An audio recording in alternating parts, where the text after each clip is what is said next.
Sabe aquela frustração de tentar explicar algo, achar que foi super claro e a outra pessoa entender tudo diferente? Isso é muito, mas muito comum, principalmente no trabalho. Hoje a gente vai mergulhar fundo para entender por que isso acontece tanto e, o mais importante, como a gente pode fugir dessa armadilha. Para a gente entender essa confusão na prática, vamos dar uma olhada num caso bem clássico, o do tal relatório detalhado. É só imaginar uma cena que, olha, com certeza já aconteceu por aí. Imagina só, um profissional da área de qualidade pede isso para um colega da produção. Parece um pedido super direto, né? Um relatório detalhado, simples. O que poderia dar errado? Pois é aqui que o problema começa. O relatório chega direitinho, no prazo, mas a equipe de qualidade acha que ele está incompleto. Faltam dados que eles consideram essenciais. Só que, do outro lado, o pessoal da produção jura de pé junto que entregou exatamente o que foi pedido. Resultado? Todo mundo frustrado e, tecnicamente, ninguém está errado. Então fica a pergunta, né? Se ninguém errou de propósito, o que foi que causou essa falha de comunicação? A resposta é bem mais profunda do que parece e nos leva para um ponto central, a própria natureza da nossa linguagem. Vamos investigar a causa raiz disso tudo. E o ponto aqui não é um erro de uma pessoa ou de outra, mas sim uma característica que já vem, digamos, de fábrica na nossa forma de comunicar. A gente tende a achar que a linguagem funciona como uma ferramenta de matemática, sabe? Precisa, neutra. Mas essa ideia, como a gente vê todo dia, simplesmente não se sustenta. Ela não dá conta de explicar esses desencontros todos.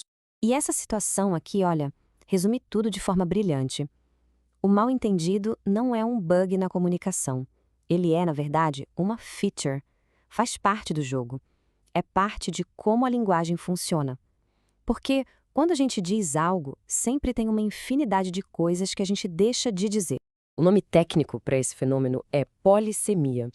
É basicamente a capacidade que uma única palavra, como a nossa famosa palavra detalhado, tem de carregar vários sentidos diferentes, dependendo de quem fala e, claro, de quem escuta.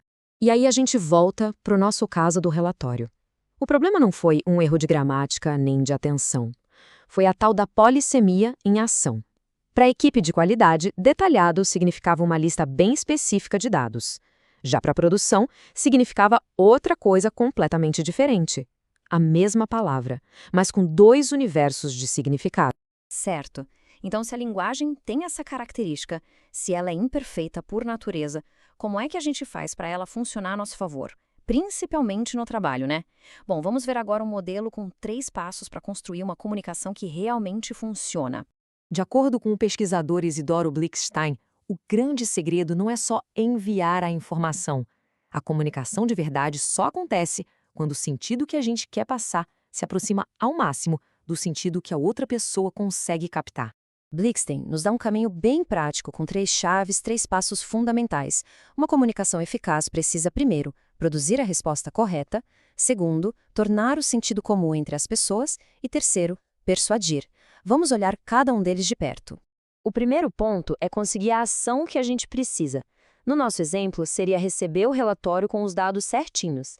E para isso acontecer, o pedido não podia ser só detalhado. Tinha que ser algo como detalhado, com informações sobre X, Y e Z. Ou seja, a especificidade é a chave aqui. O segundo passo é criar uma ponte. Pessoas de áreas diferentes têm conhecimentos, repertórios diferentes. É super importante reconhecer isso sem cair naqueles estereótipos, tipo, o pessoal da produção não entende de análise. Tornar o sentido comum é justamente alinhar os entendimentos e, por último, a persuasão. E aqui a gente não está falando de manipulação, não. É sobre a forma. Um pedido feito com gentileza, com respeito, tem uma chance muito maior de dar certo do que uma ordem. O tom que a gente usa pode ser a diferença entre o sucesso e o fracasso total da comunicação. Ok, que tal a gente sair um pouco da teoria e ver como isso funciona na prática? Vamos pegar umas frases bem vagas e transformar em pedidos de comunicação que são claros e eficientes. Vamos para o primeiro exemplo, um clássico da vida corporativa, o prazo. Pedir algo o mais breve possível é a receita para o mal-entendido. O que é breve para uma pessoa pode não ser para outra. Agora, quando se define um prazo específico, até amanhã, às 13 horas, não tem mais dúvida. É claro, é direto. Outro bem comum é na hora de pedir um feedback. Pedir impressões sobre um relatório é muito aberto, pode vir de tudo. Mas ser específico transforma a conversa. Em vez de impressões, perguntar se o relatório está de acordo com as normas direciona a análise para o que realmente importa. E esse último exemplo aqui é perfeito. Pedir para verificar como anda a produção é tão amplo que a pessoa pode nem saber por onde começar.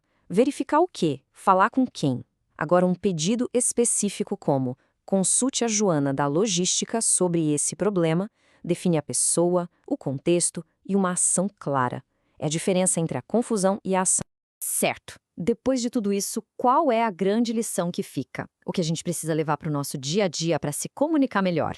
Acho que o principal é uma mudança de mentalidade. É entender que o mal-entendido não é um fracasso, ele é o estado padrão das coisas. A comunicação que funciona de verdade, ela exige esforço, ela é intencional.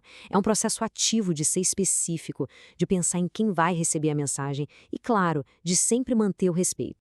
Agora, só para a gente fechar, uma última provocação. A gente viu como a falta de clareza pode ser um problemão, mas será que em alguns casos ela não pode ser, na verdade, uma ferramenta estratégica? Às vezes, uma resposta vaga é totalmente estratégica. Uma frase como "o assunto está sendo analisado com cuidado" não diz nem que sim, nem que não. Ela deixa a porta aberta. É uma forma de ganhar tempo ou de evitar se comprometer na hora. Isso mostra que a ambiguidade também pode ser uma escolha consciente. E aqui está o verdadeiro objetivo de tudo isso. A questão não é eliminar completamente a ambiguidade, mas sim ter controle sobre ela. A grande meta é parar de criar mal-entendidos por acidente e começar a construir clareza de propósito, fazendo da nossa comunicação uma ferramenta poderosa de verdade para colaborar e ter sucesso.